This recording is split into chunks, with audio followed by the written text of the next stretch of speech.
हम सब का यह सौभाग्य है कि हम डॉक्टर सुधीर कुमार सिंह जी, वरीय वैज्ञानिक एवं अध्यक्ष कृषि विज्ञान केंद्र जमुई उपस्थित हैं। हमें उनसे सीधे सीखने का अनुभव और उनसे बहुत कुछ जानने का अवसर प्राप्त हुआ है।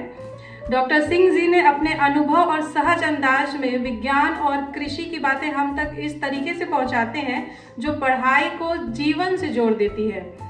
तो आज उनका यहाँ आना हमारे सभी विद्यार्थियों के लिए प्रेरणा स्रोत है।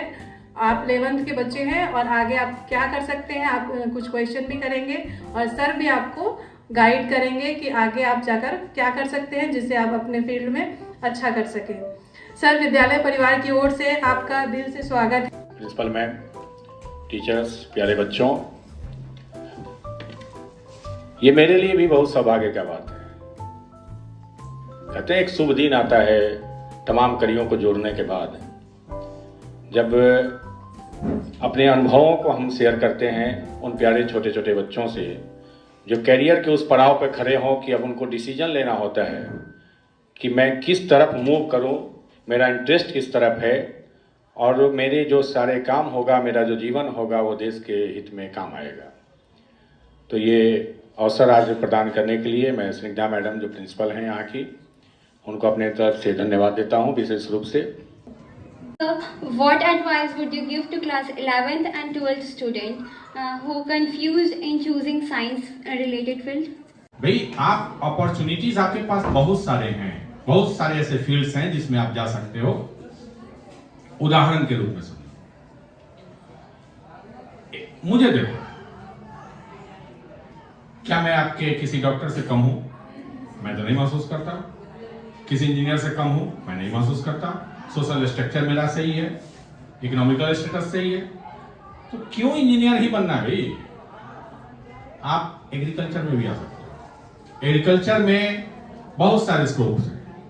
बेसिक एग्रीकल्चर है, आप वेटनरी साइंस में आ सकते हो। हमारे पास तमाम पशु है, लाइव स्टॉक्स जो प्रोडक्ट है आप रोज खाते हो, दूध पीते हो, पनीर खाते हो ना, रसगुल्ला मिठाई खाते हो।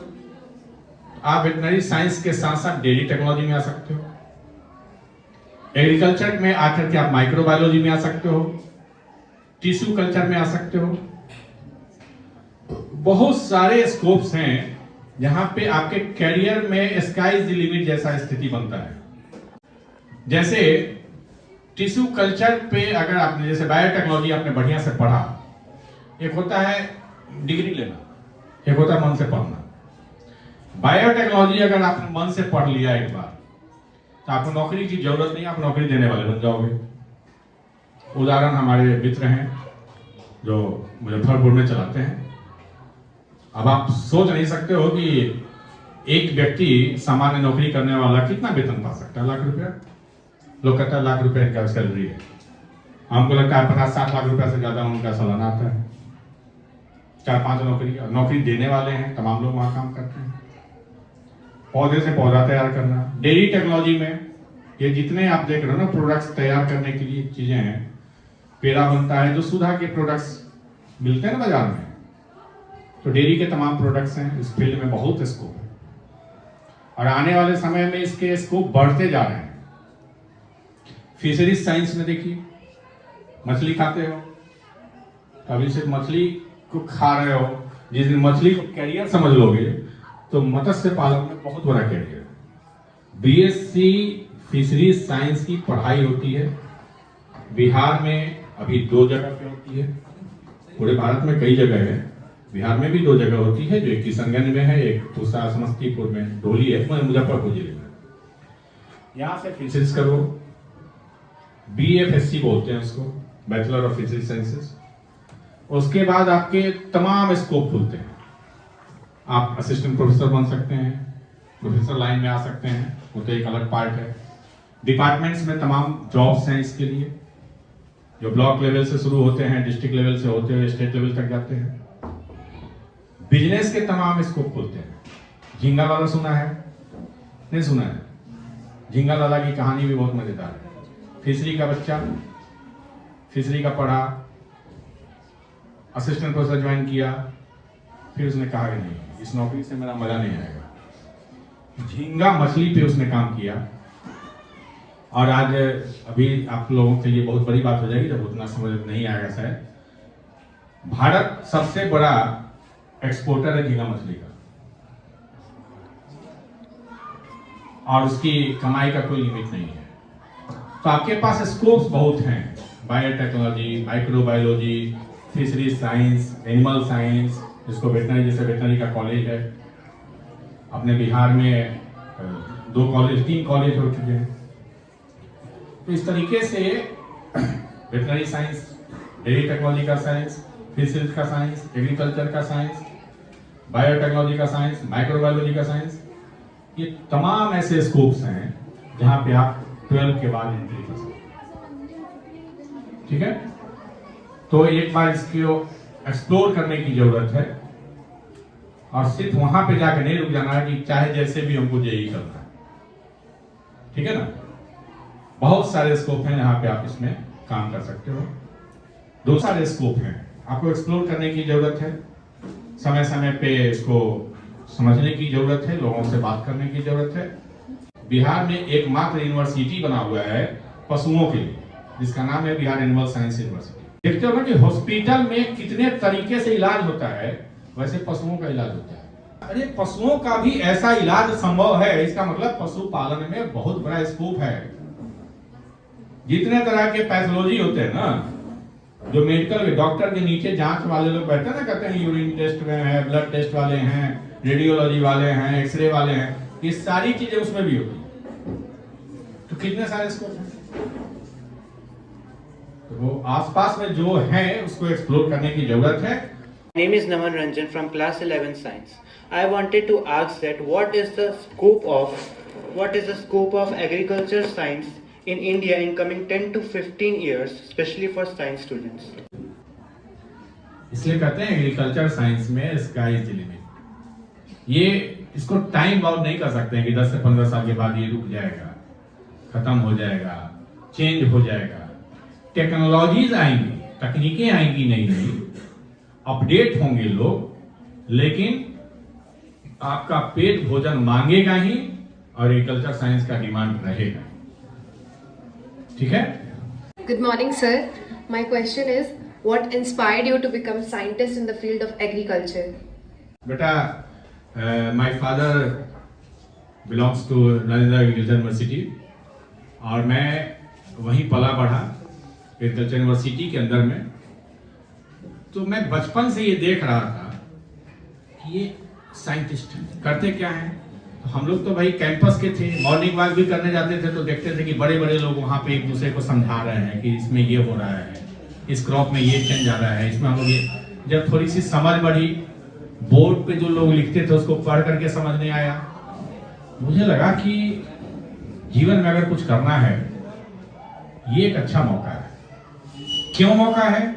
क्योंकि एक बार मैंने ये देखा कि लोग यहाँ रिसर्च कर रहे हैं और इसके आउटपुट को फील्ड में किसान के पास जाना है। कहते हैं कि आपके लैब में बहुत सारे रिसर्च हैं, लेकिन वो जिसके लिए तैयार किया गया वहां तक नहीं पहुंच पा रहे, कम पहुंच रहा है। ये गैप है। इस गैप को मिनिमाइज करने के लिए एक ऐसे वैज्ञानिक की जरूरत है जो जहां पे इस तकनीक, जहां के लिए तकनीक बनी है, जिसके लिए ये तकनीक बनी है, वहां पे ये सूट करे कि नहीं, इसको एसेस करे और जरूरत के हिसाब से रिसर्च को फिर से रिफाइन करे। ठीक है ना, करना। और मुझे लगा कि अगर मैं ये काम कर सकता हूं तो मैं उस व्यक्ति के लिए, उस मतलब इन पॉइंट पे बैठे हुए व्यक्ति के लिए मैं काम कर रहा हूं, और कहीं ना कहीं जो इसके रिजल्ट्स निकल के आएंगे वो देश हित में होंगे।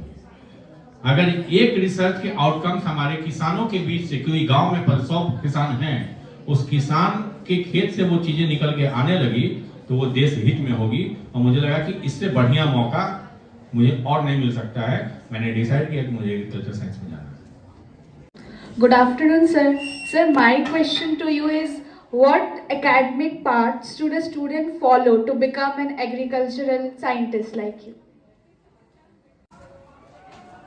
12th में आप बायोलॉजी साइंस से हो या मैथमेटिक्स से हो, इससे कोई फर्क नहीं पड़ता। इससे दोनों जो 12th में मैथ वाले भी और बायोलॉजी दोनों एप्लीकेबल होते हैं एग्रीकल्चर साइंस में एंट्री करने के। उसके लिए भी भारतीय कृषि अनुसंधान परिषद जो है, Indian council of agriculture research, वो एग्जाम लेती है। आप उसके माध्यम से एंट्री कर सकते हैं। फिर स्टेट लेवल पे भी आपके यहाँ जो एग्रीकल्चर यूनिवर्सिटीज होती हैं उसके एग्जाम्स होते हैं। लेकिन एंट्री के लिए जो एलिजिबिलिटी क्राइटेरिया है वो आप 12th के मैथमेटिक्स से हो या साइंस से हो, बायोलॉजी से हो, दोनों वाले आप इसमें एंट्री कर सकते हैं, एप्लीकेबल हो सकते हैं। Good afternoon, sir. Sir, I wanted to ask, how was your journey before becoming a scientist? What the challenges you faced? मेरी जर्नी और मेरे चैलेंज, एक बार एक इंटरव्यू का ही पार्ट है ये भी। आपका जो क्वेश्चन है ये मेरे इंटरव्यू का पार्ट है। किसी ने कहा मुझसे कि ये बताओ कितने दिनों में कोई एक टेक्नोलॉजी जिसको आपने रिफ्यूज कर दिया हो, नहीं ये फार्मर्स लेवल पे सुटेबल नहीं है, आपने निकाला है। ये बहुत टफ क्वेश्चन होता है। जब मैं टाल एरिया में काम कर रहा था, जहां पे साल में एक फसल होती है दलहन, और दलहन में एक बहुत बड़ी प्रॉब्लम आ गई थी, जो बिल्कुल पौधे उसके दलहन के जैसे ही दिखाई पड़ते थे, किसान समझ नहीं पाता था कि मेरा मसूर है या कुछ वीड है, और वो कंट्रोल नहीं कर पाने के कारण पूरे बिहार में जो दलहन का उत्पादन है वो गिरना शुरू हुआ। और जब उसके रिजल्ट हमने किसानों को दिए, and farmers were very happy कि चलो कुछ तो मिला मुझे आकर के कि अब मेरा मसूर बचा। तो मेरे लिए वो बहुत खुशी का भी पल था, लेकिन जो जर्नी थी उसको टेस्ट करने वाली वो बहुत टफ थी। बहुत इंस्पायरिंग है मेरे लिए कि वो जो रिजल्ट्स उसके आए, it was so appreciating and farmers were very happy. Afternoon, sir. So my question to you is that what is more important for the students like us, the concept and knowledge of the book or the practical learning skills? कोई भी ऐसी पढ़ाई जो practically आपके life में उसका कोई महत्व नहीं है, वो सब बेकार हो जाती है। तो मेरा ये मानना है कि आप जो पढ़ाई करते हो या आगे जो पढ़ाई करोगे, वो डिसीजन ऐसा लेना है आपको कि आपके पढ़ने के बाद उस चीज को देश हित में कहीं ना कहीं आप उसका उपयोग करके देखें। इसके लिए सबसे ज्यादा जरूरी कोई चीज है वो है प्रैक्टिकल।